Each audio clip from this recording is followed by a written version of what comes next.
पुण्यावरून ट्रेन पकडून एर्नाकुलमला उतरलो. रात्री स्टे केला तिथे. दुसऱ्या दिवशी मुन्नारसाठी निघालो. तिथे जयप्परा वॉटरफॉल, हातीची सवारी, वंडर व्हॅलीमध्ये हिंडलो. जीप घेतली आणि रिपल वॉटरफॉलला पोचलो. रिपल वॉटरफॉल नंतर हँगिंग ब्रिजवरून पुनमोडी डॅम केला. पुनमोडी डॅमवरून हाय व्ह्यू पॉईंटवर मिरची भजी खाल्ले. निवांत गप्पा निवांत बसून रूमवर पोचलो. रूमवर आराम केल्यानंतर दुसऱ्या दिवशी एर्नाकुलम नॅशनल पार्कला थार वगैरे बघितले. मस्त हिंडलो फिरलो. टी गार्डनमध्ये गेलो.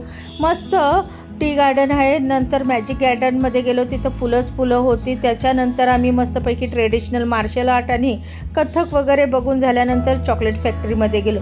चॉकलेट वगैरे खरेदी करून हाऊसबोटवर निवांत बसलो. तिथून पुढे नंतर बीचवर भटकलो. नारळ पाणी वगैरे पिऊन मंदिरामध्ये देवाचं दर्शन करून बॅक वॉटर रिव्हर्सला गेलो. तिथून मग म्युझियममध्ये पोचलो. म्युझियममध्ये बरेचसे प्राचीन संस्कृती बघितली. मॉलमध्ये बर्गर वगैरे खाल्ला आणि एअरपोर्टला मस्तपैकी